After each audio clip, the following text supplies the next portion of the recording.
So, Jailbreak, huh? Sure, we've all heard of this massively popular Roblox game, and while it's not at its peak anymore, it's still a very popular game that I'm sure all Roblox players have heard of.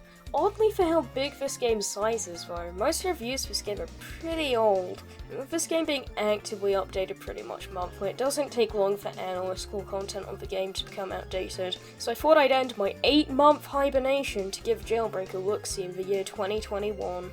Where to begin with Jailbreak? I guess we should start with the two roles you can play, obviously being the police officer and the prisoner. The police officer is the more simple role, so we'll start here.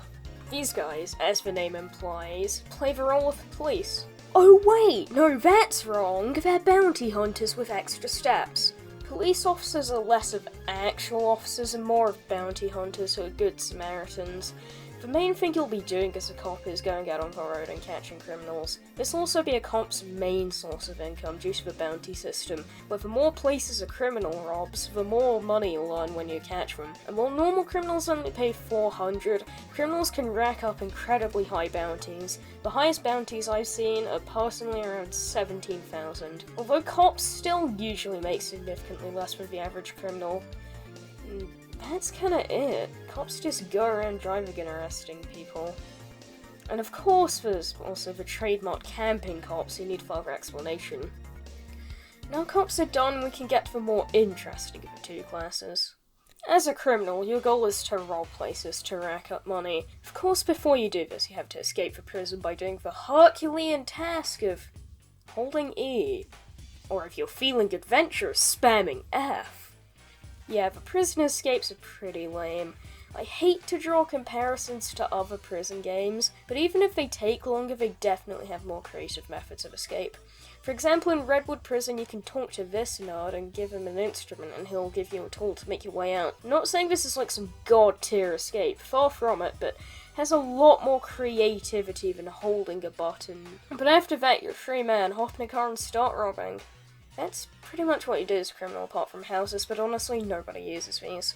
Now we've taken a look at the lifeblood of the game, let's get more granular. How about we begin with the robberies, and this is really a mixed bag. I'll go in chronological order for this, also I'll be reviewing the updated versions of these robberies, so no 2017 bank or jewelry store. So the first robbery we've got is the bank. For the bank, you've got a grab bag of little challenges you have to do before you make it to the vault. These range from just walking to whatever this thing is. And then after the obstacle course, you blow open the vault and then stand still in the vault while your fun bucks counter goes up. This robbery is very okay. It's not too engaging. I wish you had a bit more, like instead of blowing it open to get into the vault, which mostly involves standing still and waiting. I think it'd be more interesting you have to do some kind of mini game where you break into the vault maybe. You could have some specialized lockpick that you have to guide through the vault door in a mini game. As it is, this robbery is just sorta okay.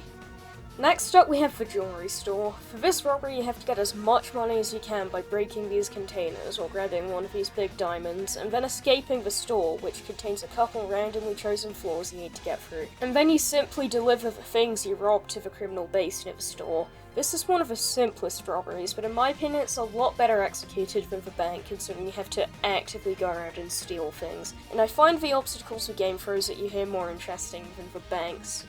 There's things such as a small maze filled with cameras and things like a simple laser jump. It's quite simple, but it does its job well. Next is the cargo train. Surprisingly, the train works pretty well these days. Asthma and Bad CC did their magic, and now getting flung from the train is a thing of the past.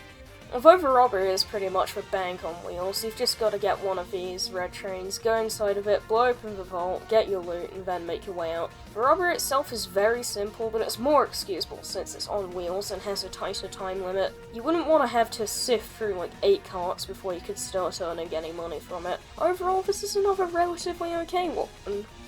The museum. This is where the robberies pick up in quality. For this one you need 2 people to blow open the museum roof with this conveniently placed TNT. It's kinda weird it's just there and you don't have to go and get it or anything, but I'm willing to give it a pass. Anyway, after that you need to smash and grab as much stuff as you can before you and your partner solve these puzzles, and once you've solved them, you pull these levers in sync and the doors will open. Then you grab your vehicle of choice and take your loot to the collector at the volcano base. This is definitely the best so far. The aspect of teamwork is cool, the museum just plain looks nice, and having it be more than getting your loot avoiding the cameras and then leaving is something I appreciate them doing. Next up is the passenger train. This is pretty much just a train with a new coat of paint. You either have to get lucky and land on the train or catch it when it stops at a station, and then you simply steal people's stuff and take it to this nerd. It's just the cargo train with more steps. It's fine! Now we have the power plant. For this one you bust in by doing this puzzle where you have to connect the numbers without crossing the trails. Then you bust in, and after going on a conveyor belt you do another harder one of these. After that you somehow magically acquire uranium and you have to get out of the power plant into the collector at the volcano base before the uranium has completely deteriorated. I find this puzzle pretty fun to do here, and the race against time to sell uranium will have you flooring it to the volcano. While it's kind of simple for what it is, it's quite good fun. Next is the cargo plane, which sounds a lot cooler to rob than it is. To sum it up, you sit around waiting for the plane, and if you have a key card, you just then hop in, hold E, go to the cargo port to cash in the stolen box. If not, you hold E, then hold E some more, hope you're lucky enough to find a keycard, open the plane's door and escape. With a keycard, this robbery is pretty lame, and without it, it's downright terrible. My recommendation, avoid this robbery, and it's not fun and the money isn't good either. There's also the cargo ship, which is pretty similar. You need to get in a helicopter and drop your rope down. After that, when you make connection with a crate, it'll connect to your rope and you take it to the cargo port. Oh, also the ship will attack you. Just like the cargo plane, this robbery rarely shows up and it's pretty boring when it does. Yet again, steer clear of this one.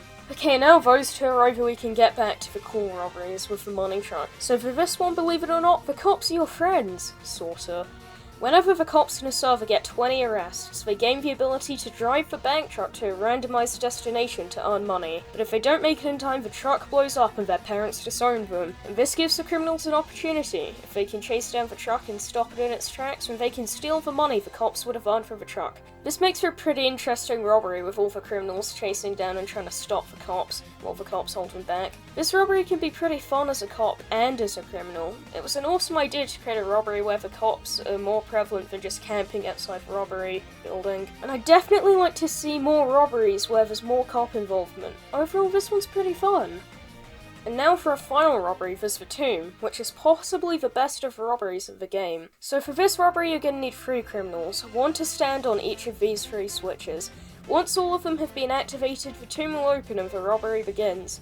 And the building of this, it's just great. It seriously reminds me of something like Ruins of Wukong from back in 2018. It's definitely the most visually pleasing robbery in my opinion. Anyway, the robbery itself is pretty good too. It's pretty much Indiana Jones with both spikes of death and arrows of death, as well as the trademarked bridge built by a drunk toddler, and then it ends with a collapsing ceiling and minecart section. All of these obstacles are pretty fun and actually have a decent amount of challenge. I actually died on my first couple of times around. My favourite part probably being the minecart escape segment, which is pretty much just quick time events, but they feel actually fitting in this scenario, and they're pretty fair with how precise you have to be. Overall, the tomb, in my opinion, is the best robbery in the game. And also, there's the gas station, don't stop, you just hold E. So what do you actually spend the money you earn from the robberies on? Well, 2 things. Primarily cars and also guns. So how are these cars? They're pretty okay. And I say that in the nicest way possible. They control decently and they're fun to drive, but they are quite buggy. If you have a fast car, you can guarantee it'll do whatever this is. And that's pretty much all I have to say in cars. They're pretty okay. So, we've covered a lot of ground now. How about we have a quick gander at the building? And yeah, it's pretty good. Smooth terrain is kind of weird sometimes, but overall it's pretty nice. Not like Asmo's other stuff nice. You can't expect them to build something like Buena Vista on a scale as big as the map in this game. But everything's pretty visually pleasing, and nothing looks all too bad. Now I've praised the game, I think we're gonna have to look at one of the worst parts of my game in my opinion. The monetization.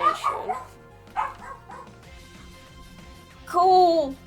It sounds like a ghost is haunting the house right now because of the wind.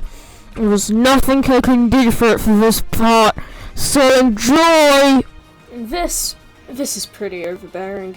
First of all, we have these just god-awful Robux cash exchange rates. These feel like daylight robbery, yes, I'm very funny. As well as that, we have a radio game pass and Swap Game Pass. Look, you see what I mean, these Game Passes are either paying for an advantage or useless most of the time, and while the game is playable without ever buying a Game Pass, it's still not exactly the best way to make money off your game. But I understand you need to put food on the table, even if you're a full-time dev, and this may be the only viable way to make money for ASMR and Bad CC. Either way, I'm not a fan.